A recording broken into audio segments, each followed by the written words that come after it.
जय हिंद दोस्तों। आज हम जो एसएससी जीडी का पेपर सोल्व करेंगे वो 16 नवंबर 2021 का तीसरी शिफ्ट वाला पेपर है। हमने इस सीरीज में एसएससी जीडी के 2021 के पेपरों को सोल्व करना शुरू किया है, जिसमें से 2-3 पेपर को सोल्व कर दिया है। अब ये नेक्स्ट पेपर है जो आपका तीसरी शिफ्ट है ना, उसका पेपर है। अच्छा, एक हमारा पर्पज़ क्या है कि मतलब ज़्यादा से ज़्यादा हम फोकस कर सकें कि एसएससी जीडी ने ट्रेंड किस प्रकार चेंज किया है। 2017 के पेपर को हमने सोल्व किया था एसएससी का, प्रीवियस ईयर का ही, और अब हम 2021 का करेंगे। फिर हम धीरे धीरे मतलब लास्ट जो हमारे 11 साल हैं उनके पेपरों को सोल्व करेंगे। तो उसमें आप देख लेंगे कि क्या ट्रेंड रहा है, किस प्रकार से ट्रेंड एनालिसिस है। उसके बाद में फिर उन्हीं टॉपिकों को आप बहुत अच्छे से करने का प्रयास करेंगे। तो जीएस में मुझे लगता है कि आप जिसे 20 क्वेश्चंस इस बार पूछे जाएंगे सिलेबस चेंज होने के बाद में, तो वही आपका 18 क्वेश्चन को आप सेफ मोड में कर लोगे। और एक चीज़ और हम देख रहे हैं 21 में जो एग्ज़ाम लिया है एसएससी जीडी ने, उसमें मोस्टली आपने एक चीज़ नोट किया, जो मैंने भी नोट किया, कि करंट अफेयर्स ज़्यादा रखा है और जो आपका खेल वाला पोर्शन है, खेल वाले पोर्शन से ज़्यादा रख रहा है। ठीक है, तो देखते हैं इसमें क्या है। और जीएस वाला पार्ट सोल्व करेंगे धीरे धीरे, फिर रीजनिंग मैथ का भी करेंगे, हिंदी का भी करेंगे, सब करेंगे। आप बने रहिए, ज़्यादा से ज़्यादा आप शेयर करिए। जिन लोगों ने नहीं देखा है वो हमने प्लेलिस्ट है, प्लेलिस्ट में जाके आप सब पेपरों को सोल्व कर सकते हैं। दोस्तों, पेपर सेट करने वाला एक आयोग है एसएससी। वो एसएससी जितना भी पेपर कराएगा, जैसे आपका यहाँ सपोज करो कि एसएससी का आप कोई भी पेपर दे रहे हैं, तो आयोग तो एक ही है ना। बस उसके माइंड में रहता है ये मुझे जीडी का पेपर सेट करना है, ये मुझे स्टेनोग्राफर का पेपर सेट करना है, ये मुझे सीजीएल का पेपर सेट करना है, लेवल क्या देखना है। लेकिन टॉपिक तो उन्हीं सभी को टच करता चलता है ना, उसका भी एनालाइज हम इस पेपर में करेंगे। और इस सीरीज का मेरा स्टार्ट करने का मतलब केवल यही है, केवल और केवल, कि हम एक बार उसको देखें कि किस चीज़ों में मैचिंग करता है, किन क्वेश्चनों को रिपीट करता है, क्या करंट के क्वेश्चनों को रिपीट करता है या टॉपिकों को रिपीट करता है, ठीक है ना, या डिक्टू लाइन को रिपीट करता है। उन चीज़ों को देखते हुए चलेंगे। जैसे पहला क्वेश्चन है इसमें, बॉम्बे में पहली सूती कपड़ा मिल की स्थापना कब की गई थी। बॉम्बे में जो पहली सूती मिल है उसकी स्थापना कब की गई थी। वो 1854 में की गई थी पहली सूती मिल की स्थापना, ठीक है ना। अच्छा, लेकिन आपको एक बात ध्यान रख लेना है कि जो भारत की कंडीशन है इस टाइम, यहाँ भारत के पास 2 सबसे बड़े उद्योग है। एक तो एग्रीकल्चर उद्योग है सबसे बड़ा, और उसके बाद में दूसरा जो उद्योग है वो कपड़ा उद्योग है, ठीक है ना। एक तो ये आपको हमेशा ध्यान रखना है। और फिर जैसे ये जो भारत की कपड़ा मिलें थी, ये रूसी कपड़े के ऊपर आधारित थी। जो रूसी कपड़ा है, रूस से जो कपड़ा आता था उसके ऊपर आधारित है। अच्छा, सूती कपड़ा उद्योगों को भारत में 4 कैटेगरियों में बांटा गया है। एक तो आपका है जैसे 4 दिशाएं, पूर्व, पश्चिम, उत्तर, दक्षिण, उसी प्रकार से पूर्वी, उत्तरी, पश्चिमी और दक्षिणी। तो जैसे आपका कानपुर है, अहमदाबाद है और कोयम्बटूर है। यदि आप बात करें तो मैनचेस्टर ऑफ इंडिया, ये पूछा जाता है कई बार क्वेश्चन में, इसलिए मैं इस पर टाइम ले रहा हूँ। मैनचेस्टर ऑफ इंडिया आप लिख लेंगे और आपको पता भी होगा मैनचेस्टर ऑफ इंडिया क्या है, अहमदाबाद है। और यदि आप बात करें उत्तर भारत का मैनचेस्टर ऑफ इंडिया, वो आपका क्या है, कानपुर, जो उत्तर प्रदेश में है। और ऐसे ही दक्षिण भारत का मैनचेस्टर ऑफ इंडिया है, तो वो क्या है, वो है कोयम्बटूर। तो आप इनको यदि नहीं पता है तो लिख लेंगे, यदि पता है तो कोई ज़रूरत नहीं है लिखने की। अच्छा, दूसरा एक बात और ध्यान रखना है कि जैसे मैनचेस्टर क्या है। मैनचेस्टर एक ब्रिटेन में, लंदन में एक शहर है जहाँ सबसे ज़्यादा कपड़ा मिले हैं। कपड़े के उद्योग धंधे सबसे ज़्यादा हैं वहाँ, उद्योग, बड़े बड़े उद्योग। मैनचेस्टर एक शहर का नाम है, इसलिए उसी शहर के कारण अपने इंडिया में जहाँ जहाँ कपड़ा मिले सबसे ज़्यादा हैं उनको मैनचेस्टर बोल दिया गया है।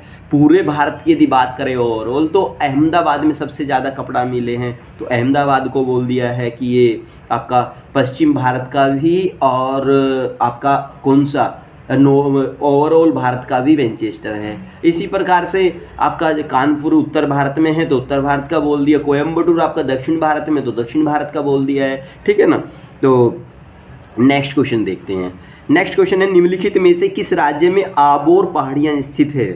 आबोर पहाड़ियाँ। आबोर पहाड़ियाँ आपके अरुणाचल प्रदेश में स्थित है और आबोर पहाड़ी को दो कैटेगरी में डिवाइड किया गया है। आबोर पहाड़ियाँ लिख लेंगे, दो कैटेगरी बना लेंगे, एक तो मिसमी की पहाड़ियाँ हैं और एक मीरी की पहाड़ियाँ हैं। मीरी और मिसमी दो पहाड़ियों में इनको डिवाइड किया गया है और यहाँ इन पहाड़ियों में, आबोर पहाड़ियों में आबोर जनजाति निवास करती है, ठीक है ना। अच्छा, इनकी जो सीमा है, आबोर पहाड़ियों की सीमा भारत और चीन की जो सीमा है वहाँ ये पहाड़ियाँ हैं, ठीक है। और इन्हीं एक और सबसे बड़ी बात है, इन्हीं पहाड़ियों में से ब्रह्मपुत्र नदी की जो सहायक नदी है दिबांग, वो यहीं से होकर प्रवाहित, इसी क्षेत्र में से प्रवाहित होती है।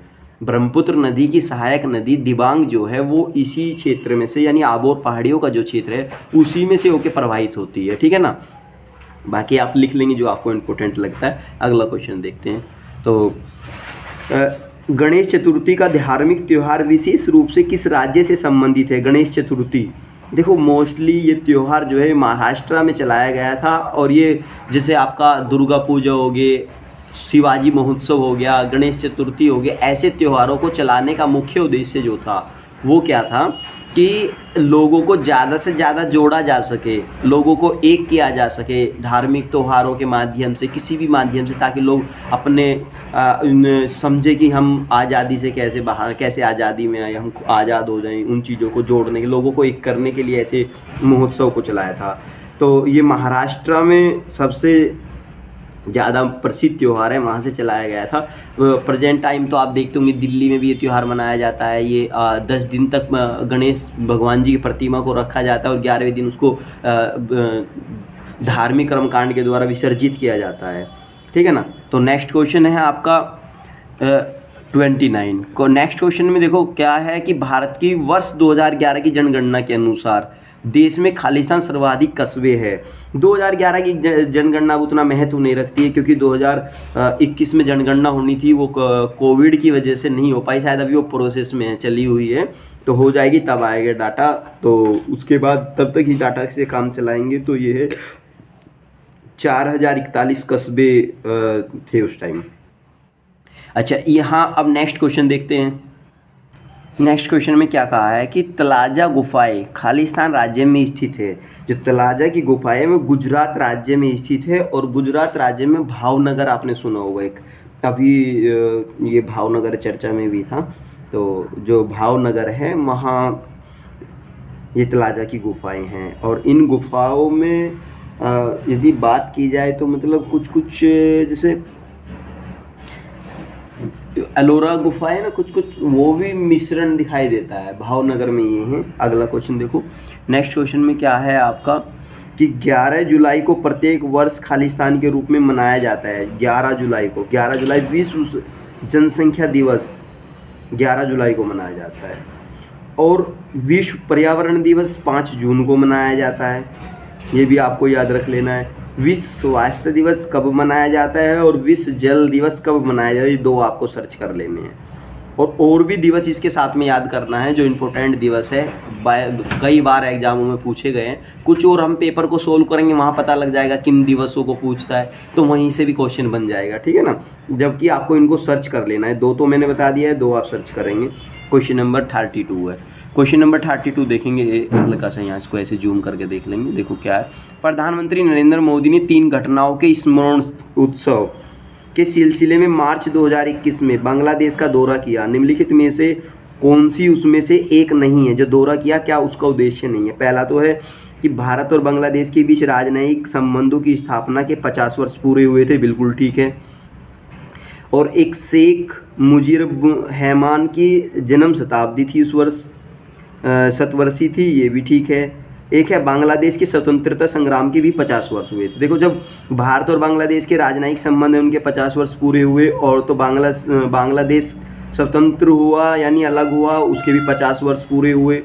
लेकिन भारत बांग्लादेश भूमि सीमा समझौता LBA पर हस्ताक्षर हुए, इसको 10 वर्ष पूरे हुए नहीं, ऐसा नहीं है, क्योंकि ये हस्ताक्षर अभी रिसेंटली 2015 में हुए थे और 2015 में जो ये हस्ताक्षर हुए यानी इसको अनुमति दी गई थी। वो भूमि का जो फंडा था, इसके लिए 100वां संविधान संशोधन किया गया था। भारतीय संविधान संशोधन में 100वां संविधान संशोधन इसीलिए किया गया था कि जो ये भूमि है, ये समझौता है, इसको बहाल किया जा सके।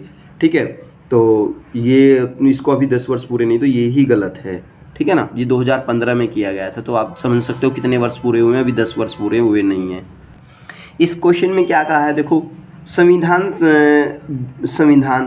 52वां संशोधन अधिनियम 1985, 52वां संशोधन अधिनियम 1985 द्वारा जोड़ी गई भारतीय संविधान का खालिस्तान अनुसूची दल बदल के आधार पर किस व्यक्ति की संसद के किसी भी सदन या राज्य की विधानसभा या विधान परिषद के सदस्य होने से अयोग्यता से संबंधित है। देखो, 10वीं अनुसूची है, 10वीं अनुसूची दल बदल को लेकर संविधान में रखी गई है। जब ये आपका आया राम गया राम, हरियाणा में एक व्यक्ति है आया राम गया राम, गया राम जो है उसने एक ही दिन में कई पार्टियों को चेंज कर दिया था। तो जब ये ऐसी व्यवस्था, उन्हें ये कंडीशन देखने को मिली, तो तब जाकर भारतीय संविधान में एक संशोधन किया गया, 52वां संविधान संशोधन 1985 में। उस संविधान संशोधन इस टाइम शायद राजीव गांधी जी की सरकार थी, और इस संशोधन इस वजह से किया गया कि ये क्या व्यवस्था है, आप अपने लालच के लिए कोई भी पार्टी चेंज कर देंगे, आपको लगता है इस पार्टी में, तो मतलब दल बदल एक कानून बनाया गया जो संसद सदस्यों के लिए, एमपी और एमएलए के लिए होगा, और उसमें जो ऐसा करेगा उसको अयोग्य ठहरा दिया जाएगा। तो ये 10वीं अनुसूची में है। ठीक है, ये अब भी फिलहाल काफ़ी चर्चा में देखा जा रहा है। यदि मैं इसे देख पा रहा हूँ तो रिसेंटली ये काफ़ी, कभी कर्नाटक में ऐसा हो रहा है, कभी राजस्थान में ऐसा हो रहा है, कभी मध्य प्रदेश में हो रहा है, कभी महाराष्ट्र में हो रहा है, कभी आपका बिहार में भी देखा होगा, नीतीश बीजेपी से उधर चला गया और जेडीयू के साथ मिलकर सरकार बना ली। तो मतलब ये व्यवस्था कई जगह पार्टी टूटना जुड़ना देखा जा रहा है। उसको किस प्रकार अयोग्य ठहरा रहे हैं, तो आप थोड़ा गूगल सर्च कर सकते हैं इसके, इस चीज़ के लिए, लेकिन आपको ये चीज़ थोड़ा सा विशेष रूप से ध्यान में देना चाहिए। ठीक है, तो इसका आंसर है 10वीं अनुसूची निम्नलिखित। अच्छा, एक और बात है, क्या 10वीं अनुसूची का JR किया जा सकता है, जुडिशियल रिव्यू किया जा सकता है, JR जुडिशियल रिव्यू। तो इसमें मैं आपको बता दूं, पहले JR नहीं किया जाता था, लेकिन अब JR किया जाना शुरू हो गया है इसका, यानी न्यायिक पुनरावलोकन किया जा सकता है, देखा जा सकता है कि ये उचित है या अनुचित है। ठीक है, तो नेक्स्ट क्वेश्चन देख लेते हैं। बाकी इसमें ज़्यादा बड़ा हो जाता है, उस चीज़ को हमें ध्यान में रखने के लिए इसको, अपने क्वेश्चन को उसी लेवल पे रखना होता है। निम्नलिखित में से कौन सा वनों की कटाई का परिणाम नहीं है, वनों की कटाई का परिणाम नहीं, यानी वनों के काटने से क्या परिणाम पैदा होते हैं, कौन सा नहीं है, ये पूछा गया है। क्वेश्चन को समझने का प्रयास करें। प्रकृति के समग्र संतुलन में गड़बड़ी, पृथ्वी पर प्रदूषण के स्तर में वृद्धि, वायुमंडल में ऑक्सीजन के स्तर में वृद्धि, भूजल के स्तर में कमी। देखो, जब एक पेड़ को काटा जाता है, यानी वनों को काटा जाता है, तो बारिश कम होगी, बारिश कम होगी तो भूमि जो जल है उसकी कमी हो जाएगी। तो इसमें लिखा है ना, भूजल के स्तर में कमी, तो ये बात बिल्कुल ठीक है, वनों की कटाई से इम्पैक्ट तो पड़ेगा ही, ये तो होना तय है। दूसरा, जैसे आपने सुना होगा, जो उष्ण कटिबंधीय वर्षा वन है, वहाँ सबसे ज़्यादा वर्षा होती है। जहाँ वन ज़्यादा होंगे वहाँ वर्षा ज़्यादा होगी। जब वर्षा ज़्यादा होगी तो पानी गिरेगा, भूमि का जल ऊपर आएगा, लेकिन वर्षा नहीं होगी तो सूखा हो जाएगा। तो इसमें चौथा क्या दिया है, भूजल के स्तर में कमी। सीधी सी बात है, वन कटेंगे तो भूजल का जो स्तर है वो कम होगा। आगे बढ़ते हैं। दूसरा है वायुमंडल में ऑक्सीजन के स्तर में वृद्धि। अच्छा, एक बात बताइए, वन ज़्यादा होंगे तब वृद्धि होगी या वन कटेंगे तब वृद्धि होगी? देखिए क्या मेंटल बनाता है ये एग्जामिनर, देखिए कैसे ट्रैप करता है स्टूडेंट को। वायुमंडल के ऑक्सीजन के स्तर में वृद्धि कब होगी? जब वन ज़्यादा से ज़्यादा लगाए जाएंगे, लेकिन ये वन काटने की बात करता है। यदि वन ज़्यादा काटे जाएंगे तो ऑक्सीजन के स्तर में कमी होगी, ना कि वृद्धि होगी। तो इसका आंसर आपका सी हो जाता है। अब हम दो ऑप्शन को और देख लेते हैं, क्योंकि काफ़ी अच्छे ऑप्शन है, काफ़ी अच्छा क्वेश्चन है। प्रकृति के समग्र संतुलन में गड़बड़ी, बिल्कुल सीधी सी बात है। प्रकृति, जब आप वनों को अंधाधुंध कटाई करोगे तो संतुलन में कमी हो जाएगी। जैसे कोरोना जैसी महामारी के समय में ऑक्सीजन की कमी हो जाना, यही तो कारण है। ये प्राकृतिक संतुलन ही तो होता है, इसको असंतुलन की स्थिति तो पैदा हो रही है। पृथ्वी पर प्रदूषण के स्तर में वृद्धि, सीधी सी बात है। देखिए जब वन ज़्यादा होंगे तो प्रदूषण भी कम होगा, समझ रहे हैं ना आप। तो इस चीज़ को ध्यान में रखें। तो ये तीनों तो पॉइंट लगते हैं। वनों की कटाई से इम्पैक्ट तो सीधी सी बात है पड़ेंगे, लेकिन ये वाला इम्पैक्ट नहीं होगा, और यही इसका आंसर है। नेक्स्ट क्वेश्चन देख लेते हैं। देखिए आप इसके क्वेश्चन की बात करते हैं। महान फुटबॉल खिलाड़ी डिएगो माराडोना का नवंबर 2020 में निधन हो गया। उन्होंने निम्नलिखित में से किस देश का प्रतिनिधित्व किया था? देखो जो माराडोना है उन्होंने अर्जेंटीना का प्रतिनिधित्व किया था, ठीक है ना, जिनका अभी रिसेंटली निधन हुआ है। अगला क्वेश्चन देखते हैं। अच्छा, ये आपको एक बार एक चीज़ को और ध्यान रखना है कि इन क्वेश्चनों को क्यों रखा जा रहा है, क्या कारण है कि ऐसे ऐसे क्वेश्चनों को वे रख रहे हैं, और हमें लगता है कि हम इन्हें कहाँ से कवर करेंगे, ये करंट अफेयर्स कैसे कवर करेंगे। मोस्टली एसएससी जीडी में खेल से रिलेटेड करंट अफेयर्स पूछा जा रहा है। मैंने 3 पेपर को सोल्व कर लिया है 2021 में। तो यानी जो ट्रिप एक बार अपना ली है उसी को वो बना के चल रहा है। तो जैसे ही आपका एसएससी जीडी का पहला पेपर हो जाएगा, उसका लेवल क्या है, किस लेवल से क्वेश्चन पूछ रहा है, तो उन्हीं टॉपिकों को टच आपको करना है दोस्तों। इस क्वेश्चन में क्या कहा कि निम्नलिखित में से कौन एक भारतीय बैडमिंटन खिलाड़ी है? भारतीय बैडमिंटन खिलाड़ी जो है वो बी साई प्रणीत है। ये तेलंगाना के हैं, इनका जन्म तेलंगाना में हुआ, तेलंगाना के निवासी हैं। और आपको एक बात ध्यान रखना है कि जो BW सीरीज हुई थी, BW चैम्पियनशिप जरूर सीरीज जो हुई थी, उन्होंने वहाँ इन्होंने कांस्य पदक जीता था, ठीक है ना, कांस्य पदक। अगला क्वेश्चन, शरीयतुल्ला। ऐसे क्वेश्चनों को, ये बेसिक क्वेश्चन, इनको थोड़ा ध्यान में रखना चाहिए हम लोगों को। देखो ये वाला क्वेश्चन जो है, ये क्वेश्चन है, शरीयतुल्ला खान अंग्रेजों के खिलाफ खालिस्तान का हिस्सा थे। जो शरीयतुल्ला है वो फराजी आंदोलन के साथ, फराजी आंदोलन के समय में किसका हिस्सा थे? अंग्रेजों के खिलाफ इन्होंने लड़ाई लड़ी थी। और ये फराजी आंदोलन एक धार्मिक सुधार आंदोलन है, और 1820 से 1858 आप लिख लेंगे, आपको लिख लेना चाहिए। 1820 से 1858 तक नॉर्मली ये आंदोलन चला, और ये धार्मिक सुधार आंदोलन था। और जो ये शरीयतुल्ला हैं, देखो फराजी का मतलब क्या है? फराजी जो शरीयतुल्ला है ना, उसके अनुयायी, उसके शिष्य जो हैं, उनको बोला गया है। शरीयतुल्ला के जो अनुयायी हैं उनको फराजी बोला गया है, ठीक है। तो आप सन्यासी विद्रोह की यदि मैं बात करूँ, ये कब हुआ? सन्यासी विद्रोह आपका 1760 से 1780 के नियर बाई चला। 1763 आप कह सकते हो, 1770 भी कह सकते हो, यानी 1760 से लगा के और 1780 का एरा इसका मैक्सिमम एरा है, ठीक है ना। और ये बंगाल में जो पड़ा उस टाइम 1777 के आसपास की बात है, या 1777 पे कह लो, 75 कह लो, या 70 कह लो, यानी 70 के डिजिट में, 70s के डिजिट में वहाँ अकाल पड़ा था, भीषण अकाल। तो उस भीषण अकाल में मेरे दोस्तों तब जाके ये सन्यासी विद्रोह हुआ था। और इसका जो नेतृत्व है वो केना सरकार और द्विज नारायण जो सरकार है, उन्होंने इसका नेतृत्व किया था, ठीक है। वहाबी आंदोलन आपका, ये भी धर्म सुधार आंदोलन है, सुधारवादी आंदोलन है। ये 1822 से 1868 तक चला था। और इसके जो नेतृत्वकर्ता थे वे थे इमाम मोहम्मद बिन अब्दुल वहाब। और भारत में इसकी शिष्य थी ना, जो आपके कौन था, मतलब इन्हीं के शिष्य, इन्हीं से प्रेरित थे जिन्होंने भारत में इसको किया था। एक है फ़कीर आंदोलन या फ़कीर विद्रोह, ये आपका 1776 से 1777 के टाइम का आंदोलन है, ठीक है। तो आपको ऐसे आंदोलनों को आपको गूगल कर लेना चाहिए, ताकि अगली बार यहाँ से क्वेश्चन हो और हम उस क्वेश्चन को बनाने की कंडीशन में हो। अगला क्वेश्चन देखो, अक्टूबर 2020 में विश्व बैंक ने वित्त वर्ष 2020-21 में भारत के सकल घरेलू उत्पाद GDP में कितने प्रतिशत के संकुचन की उम्मीद की थी? देखो यानी जो भारत की GDP है और कोरोना महामारी के टाइम पीरियड में उसी के कारण कितनी हमारी GDP संकुचित हुई, कितना हमें नुकसान देखने को मिला। तो संकुचन जो है वो 9.6% का संकुचन हुआ था भारत की GDP में, 9.6% का संकुचन।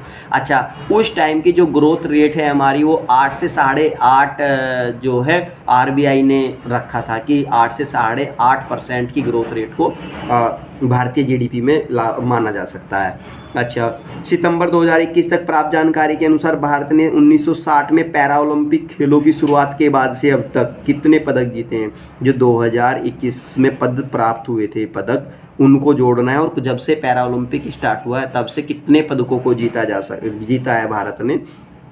इसमें 9 तो स्वर्ण पदक जीते हैं, 12 रजत पदक जीते हैं और 10 कांस्य पदक जीते हैं। ठीक है ना। इसके लिए बस आपको एक पॉइंट ध्यान रखना, ये क्वेश्चन पूछा क्यों गया है, क्योंकि जो नोएडा के डिस्ट्रिक्ट मजिस्ट्रेट थे डीएम साहब, उन्होंने पैरा ओलंपिक में पदक जीता था। ठीक है ना। और शायद इस वजह से ये क्वेश्चन, उनका सुहास शायद नाम है, सुहास, पता नहीं क्या सुहासी नाम है क्या उनका, मुझे क्लियर ध्यान नहीं है, लेकिन वो उस टाइम नोएडा के डिस्ट्रिक्ट मजिस्ट्रेट थे, वो पैरा ओलंपिक में पदक जीत के लाए थे। अच्छा, इसी के साथ हम क्वेश्चन देख लेते हैं नेक्स्ट वाला क्वेश्चन। देखो दोस्तों, ये जो क्वेश्चन है क्वेश्चन नंबर 40 की हम बात करते हैं। निम्नलिखित में से कौन इब्राहिम लोदी को पराजित करने के बाद भारत का पहला मुगल सम्राट बना? पहला मुगल सम्राट बना। देखो, आपको पता है कि मुगल की स्थापना करने वाला जो सम्राट है वो बाबर है, मुगल सम्राट। बाबर ने पानीपत की प्रथम लड़ाई में 1526 ईस्वी में इब्राहिम लोदी को पराजित किया और दिल्ली की गद्दी को हथिया लिया। अच्छा, बाबर जिस टाइम 1526 की लड़ाई लड़ता है, कहता है कि मुझे केवल एक बार इंडिया को देखना है, बस एक बार इंडिया के एटमॉस्फेयर को देखना है। लेकिन जैसे ये इंडिया का एटमॉस्फेयर देख रहा है तो इतना प्रेरित हो जाता है कि इसके मन में आता है कि पहले तो कहता है कि बाबर यहाँ मतलब देखने के लिए आया, घूमने के पर्पज से आया, लेकिन जैसे इसने अगला युद्ध किया, 1527 वाला युद्ध जैसे किया, उस युद्ध में इसने मन बना लिया था कि बाबर अब इंडिया में ही रहेगा। 26 में तो रह सकता है, लेकिन 27 में एक ही साल के बाद कितनी पावर इसकी बढ़ जाती है, बोलता है कि अब तो बाबर इंडिया में ही रहेगा। और फिर इसका जो आपका धर्म जिहाद आपने सुना होगा, धर्म जिहाद का नारा दे के इसने लड़वाया था, लड़ाई जीती थी। किस वजह से? इसने बोला था, बाबर ने, आपको थोड़ा ध्यान रखना चाहिए कि इनमें कितनी एकता थी उस टाइम। बाबर ने बोला कि यदि मुस्लिम लोग एक नहीं हुए, आपको मेरे लिए नहीं लड़ना है, अपने धर्म के लिए लड़ना है। यदि आप अपने धर्म के लिए नहीं लड़े तो शायद इंडिया में इस्लाम जो धर्म है वो ख़त्म हो जाएगा। ये बात कह के धर्म जिहाद से इसने लड़ाई लड़ी थी। ठीक है ना। तुगलमा नीति है, किसकी तोपों को सेट करने की नीति थी, तो वो सब चीज़ें इसने यही यूज की थी। ठीक है ना। बाकी आगे तो देखो आप विस्तार से पढ़ेंगे इनके बारे में, मैं तो इतना ही इतना ही बता सकता हूँ आपको। इस क्वेश्चन को थोड़ा आप देख लें। ये वाला क्वेश्चन देखो, मुझे थोड़ा मैनेज करना पड़ता है और आप मुझे सहयोग करें। नवंबर 2020 में ट्विटर ने विश्व स्तर पर खालिस्तान नामक ऐसे ट्वीट्स की शुरुआत की जो 24 घंटे में गायब हो जाती है। अच्छा, 24 घंटे, हाँ ये है आपका फ्लीट्स जो है ना, फ्लीट्स में कैसे ऐसे ट्वीट्स होते हैं 24 घंटे के अंदर अंदर क्या हो जाता है, गायब हो जाए। जैसे अभी आपने देखा होगा टेलीग्राम आप यूज करते होंगे, टेलीग्राम पे क्या होता है कि आपको उसमें टाइम सेट कर दो कि इतने घंटे में आपका डाटा जो है वो डिलीट हो जाया करेगा, जो आपके मैसेजेस हैं। ऐसे ही व्हाट्सअप में आता है 1 दिन का, 2 दिन का, ऐसे आप भर सकते हो। ठीक है ना। तो इसी प्रकार ट्विटर पे एक फ्लीट्स नामक ट्वीट है, जो यदि आप फ्लीट्स में ट्वीट करते हैं तो वो 24 घंटे के अंदर अंदर गायब हो जाता है फ्लीट वाला। ठीक है ना।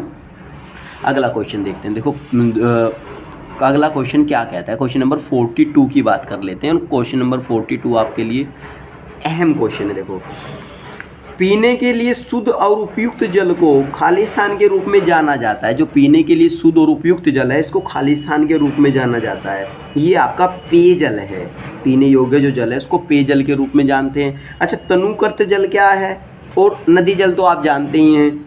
सुग्राहा जल क्या है, इन दोनों जलों को मैं बता देता हूँ। जैसे तनुकृत जल है, तनुकृत जल क्या है इसको देखते हैं। जैसे आपका जल है, जल में अम्ल और क्षार मिलेंगे। जैसे ही जल में अम्ल या क्षार मिलेंगे या अम्ल और क्षार मिल जाएंगे तो उस सिचुएशन में इसकी सांद्रता में कमी आ जाएगी। इसकी सांद्रता में प्रति इकाई आयतन में जो कमी होगी तो उसको तनुकृत जल बोलते हैं। 2 बार सुन लो और लिख लो, ये इंपॉर्टेंट बात है।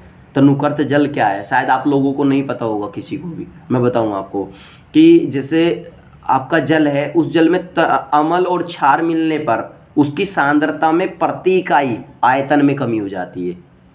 उसकी सांद्रता में प्रति इकाई आयतन में कमी हो जाना तनुकृत जल कहलाता है। इसी प्रकार आपका जो सुग्राहा जल है, ये क्या है, ये जो जल है ये आपका सुग्राह जल, ये पीने योग्य जल नहीं होता। क्यों?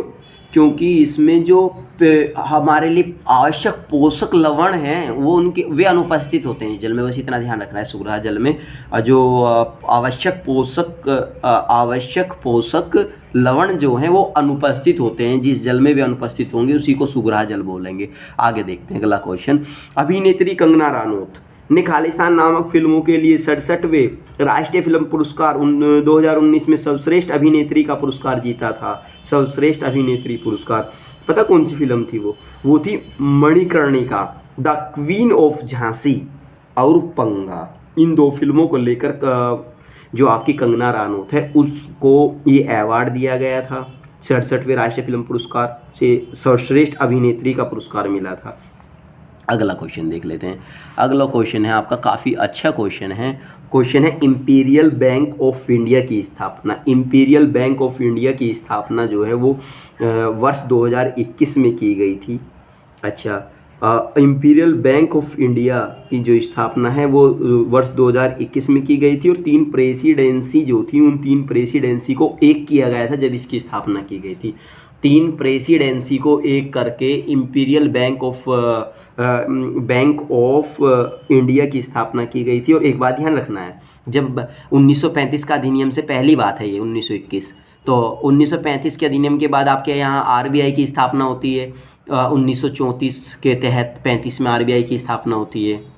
तो जैसे ही आरबीआई की स्थापना होती है तो आरबीआई की स्थापना से आपका क्या है कि उससे पहले ये बैंक आपका एक प्रकार से जो केंद्रीय रिजर्व बैंक है ना, सेंट्रल बैंक, वो बैंक का काम करता था। ये जैसे आप आरबीआई करता है बिल्कुल सेम काम इसका वही था। बाकी आप देख लेंगे।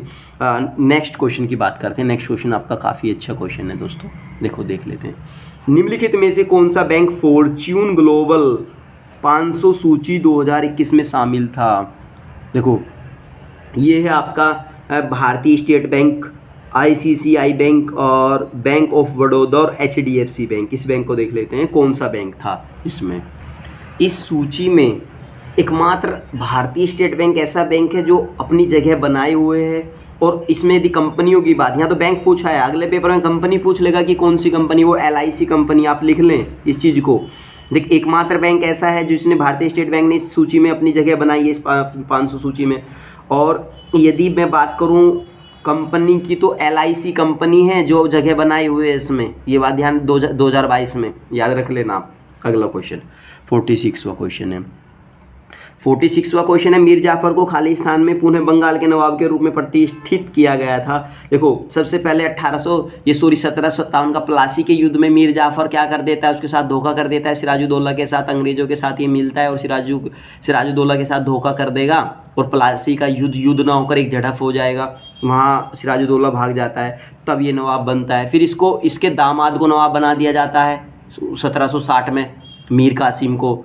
लेकिन फिर उसको हटा के 1764 में इसको दोबारा से बंगाल की गद्दी पर बैठाया जाता है।